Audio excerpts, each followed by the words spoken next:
sidang eksepsi yang terdakwa, dan penting bagi kita selaku kuasa hukum dan Intan sebagai terdakwa untuk memantau langsung di persidangan apa yang menjadi keberatan dari terdakwa. Kalau dari Intan sendiri mungkin seperti apa sih kamu selalu hadir ya? Kemarin hadir selalu hadir gitu ya. Mungkin gimana dari saran dari kuasa hukum sendiri atau seperti apa? Ya, lebih ke mengawal kasus ini aja sih. Semoga prosesnya tuh berjalan sesuai prosedurnya.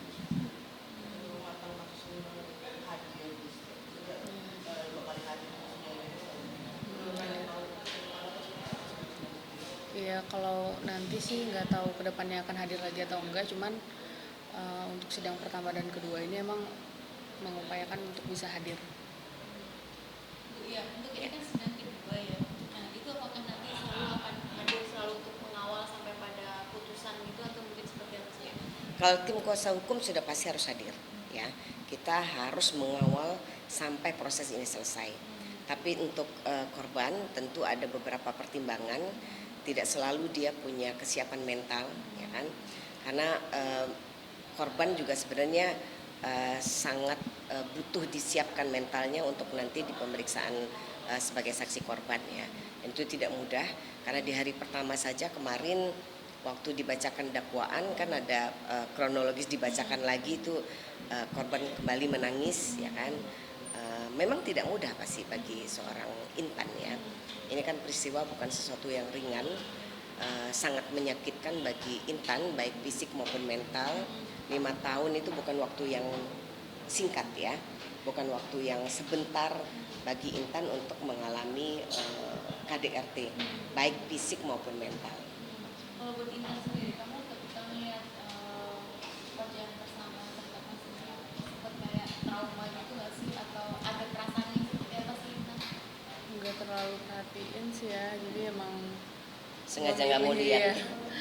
memilih untuk nggak lihat. Ada trauma gitu nggak sih pas maksudnya ada dia nih gitu? Kalau sekarang lihat dia ya bingung ngejelasinnya sih, cuman lebih kalau trauma yang dirasain tuh lebih kalau misalnya ada bentakan atau apa suara yang kenceng gitu, paling kayak gitu. Lebih ke tiba-tiba apa ya, kalau istilahnya tuh kayak tiba-tiba Iya, post ya, sindrom itu, ya.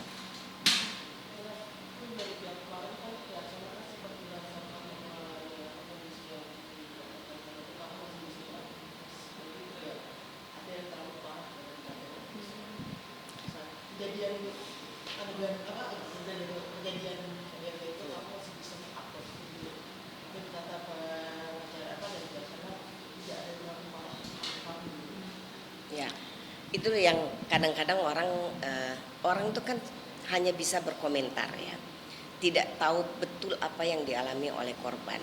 Jadi sebenarnya peristiwa ini kan bukan hari itu saja.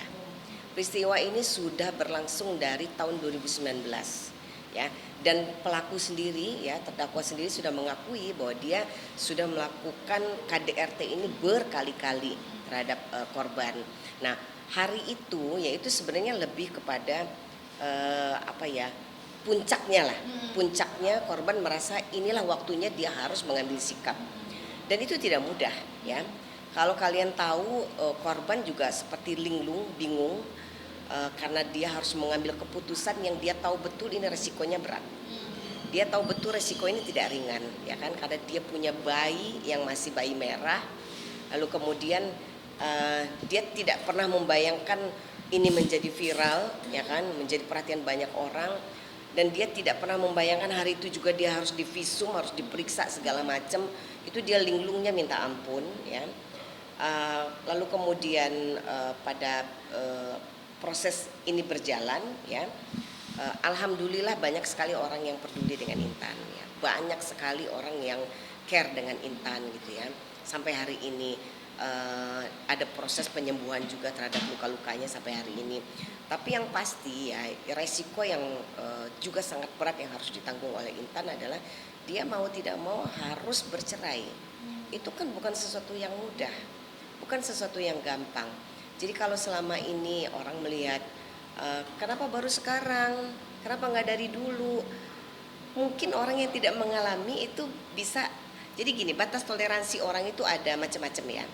Ada yang dia baru dibentak sekali dia minta cerai, dipukul sekali dia lapor polisi. Tapi Intan itu menurut saya luar biasa ya. Walaupun usianya masih sangat muda, sangat-sangat muda, tapi dia berpikir luar biasa panjang, sangat berhati-hati, semata-mata demi anak-anaknya gitu. Dan itu tidak mudah tanpa orang tua di Jakarta, ya kan. Dia hanya punya suami yang tadinya dia pikir bisa menjadi pelindung untuk hidupnya, ternyata setiap tahun dia harus mengalami itu lagi. Dan itu tidak mudah bagi Intan. Jadi kalau kalian, untung dia nggak gila. Mungkin kalau kita yang mengalami, mungkin kita sudah gila. Jadi kalau dia tidak mau banyak bicara, itu normal. Karena setiap dia bicara, dia kan selalu bilang, tante aku nggak mau banyak ngomong. Karena kalau dia ngomong, dia pasti teringat itu lagi, gitu loh. Dan kalian kan tidak perlu tahu bagaimana dia menangis, bagaimana dia perihnya harus menanggung segala ini, gitu loh. Jadi ya kadang-kadang kan berkembang warganet gitu katanya, ini labil, kok nggak mau cerai, kok mau rujuk lagi. Itu kan informasi yang menyesatkan dan itu menyakitkan bagi seorang Intan. Anda pikir mengambil keputusan kemarin ya untuk berani speak up melalui media sosial itu sesuatu yang gampang? Enggak, itu berat bagi seorang Intan. Usianya masih muda sekali loh, sangat-sangat muda. Dan dia baru melahirkan, ingat ya, dia baru melahirkan baby blues ya. Gak banyak perempuan bisa sekuat itu. Jadi ya mungkin karena dia perantau, jadi dia juga sudah mulai membiasakan diri untuk mandiri gitu ya.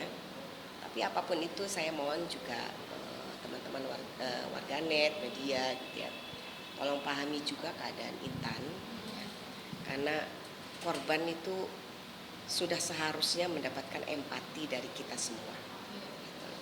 Intan sendiri mungkin masalah balik itu masih pada akhirnya kamu sidang dan sudah di dua kali sidang ya. Ya lega sih, alhamdulillah.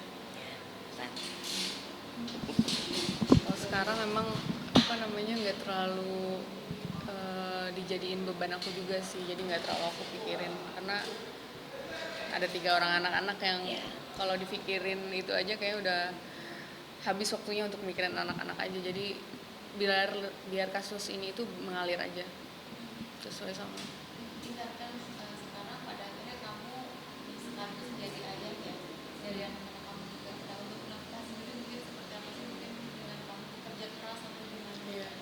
Ya pasti bekerja keras karena mau nggak mau kan sendiri ya, kadang capek sih, cuman dijalanin aja.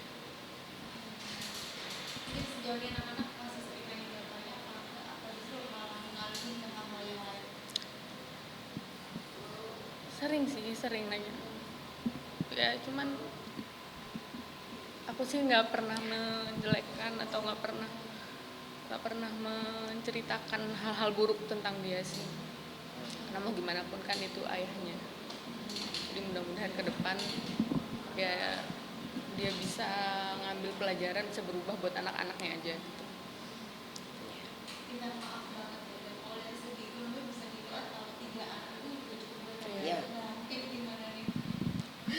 Agak struggle sih memang, cuman ya aku berdoa aja sama Allah semoga rezekinya lancar, bisa fight buat anak-anak, bisa tercukupi semuanya.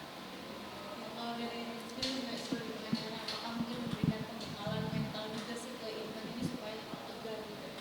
Iya, yang pasti begini, saya sampaikan ke Intan ini proses tidak ringan dan tidak sebentar, ya kan? Ada proses persidangan yang berlarut-larut, yang bukan berlarut-larut, maksudnya yang akan panjang sekali. Dan yang pasti yang harus dipersiapkan oleh Intan ya dengan serius adalah mentalnya ketika nanti pemeriksaan saksi korban. Karena itu pasti tidak mudah. Bayangkan dia harus ditanya lagi detail per detail apa yang dia alamin dulu. Yang sebenarnya dia kalau mau jujur dia mau lupakan itu, gitu.